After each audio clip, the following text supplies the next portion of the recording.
Hey there. I'd like to talk to you about Zoom calls today, and just wondering, are Zoom calls killing you? Are they giving you a pain in the neck, a pain in the back?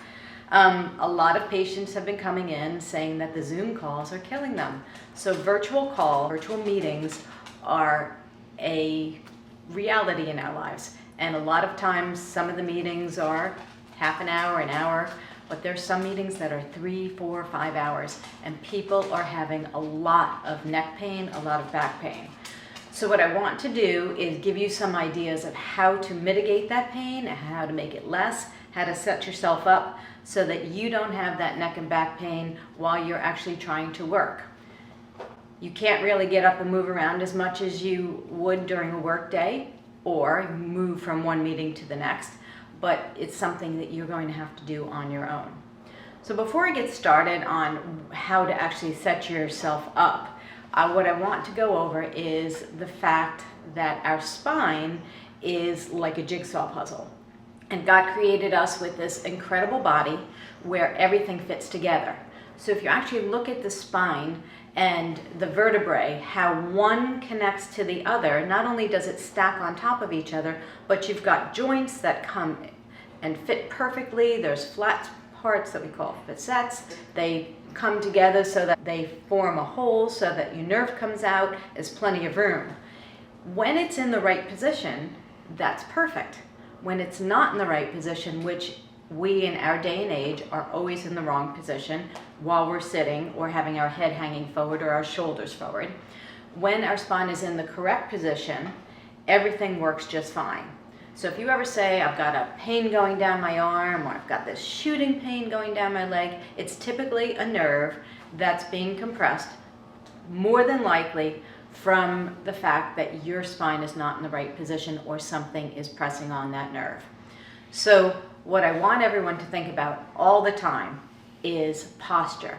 Gravity is a force 24/7 that is on our body. It is weighing us down. And what we need to do is create a space within our joints, elongate our torso, elongate our body, use those muscles to support ourselves and put everything in alignment.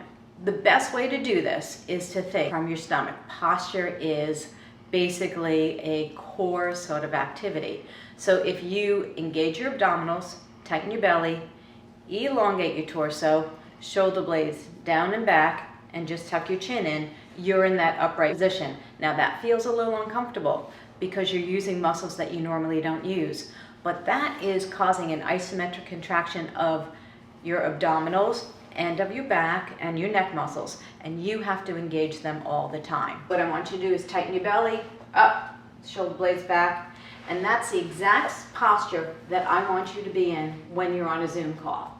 We recently moved into a condo, got rid of all of our furniture, so very little furniture is going to be conducive to a 3-hour Zoom call.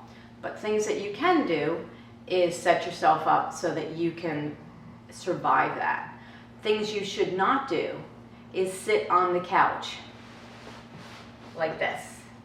You should not be leaning forward, even when you're on the phone. This sort of position on the phone has your head forward. For every 10 degrees your head goes forward, your head weighs more. So if it weighs more going forward, your poor neck muscles are going to be crying. And when they start crying, that's almost too late to get rid of the pain. So what you need to do is either raise your phone and definitely put your body in a better position. I saw a little trick that I thought was great. If you have that little round thing on the back of your phone, you can actually put it in a mug.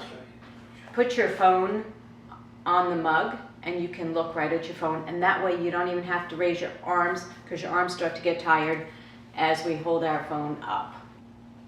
So I'm going to give you a few things that you can do to stretch out, and if you're actually in the video, in your Zoom call, and you are the moderator or doing the meeting yourself, you have less chance of getting up and exercising. But if you're just watching or if you're participating intermittently, you can obviously get up and move around just a little bit so that you can still hear and see what's going on. And one of the things I like to do is always say, if you're in one position, if you're in a sitting position, you always want to stand and reverse it. So the best thing that you can do is if you're sitting for a little while, periodically, you just get up. You can put your hands on your hip and just give your back a little bit of extension. Do it 3 to 5 times, and then you can sit down again. When you're sitting, prevent yourself from crossing your legs. I know it feels more comfortable, but it's not. In the long run, it's going to throw your back out. So do not cross your legs. You want to keep your legs equal. You want to be sitting equally on both butt cheeks as much as possible. And even though I'm in a stool right now that's swiveling and stuff, that's not the best position. You want to have something where you can actually keep your feet on to keep yourself stable and keep your hips and knees at 90 degrees. One thing that we can really do is to prevent neck pain, because we all get a little bit of neck pain. If we see a video and you can't see it very well, our first action is to put our head forward. When we put our head forward like a turtle, that's going to engage these muscles that need to be back a little bit more. So what you want to do is you want to get yourself in the right position, like I said earlier, engage your abdominals, elongate your spine. Sit on the very top of your hand, drop your head to the opposite side, and just gently let it go. Okay, you don't have to force it. If you want a little bit of overpressure and not a lot, you put your hand on the top of your head and just guide it. Do not pull.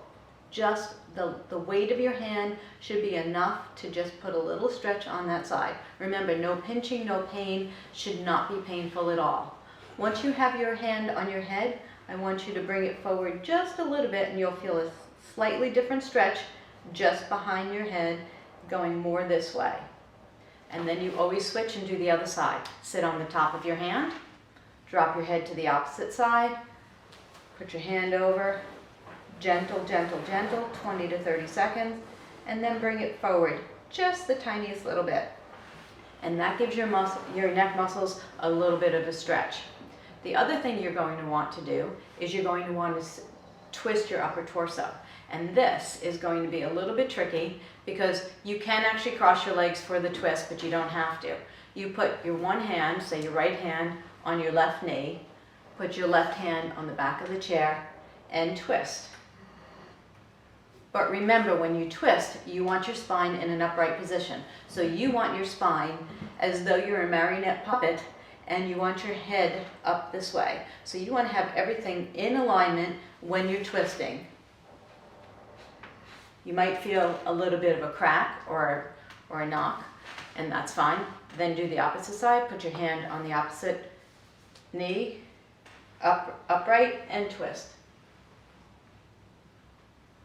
Just a gentle, gentle twist. You don't want to force anything. You just want to follow your eyes. Bring your eyes around, follow with your body. And then lastly, but not leastly, as you're sitting, you do not want to have your legs static and hanging the entire time. You, like I said, don't cross your legs, but I also want you to periodically either put your legs up on something or pump your ankles up and down and do circles. If you get really bored and it's an exceptionally long Zoom call, you can start writing the alphabet with your ankles. That will keep the blood flow that's pooling down into your legs going back up to your heart. So you're doing a little bit of exercise the entire time, you're stretching out a little bit, but you always want to reverse the position. Remember, sitting is the new smoking, and movement is medicine. Do not sit for too long, and if you're sitting, try to be moving and try to keep your body in the right posture.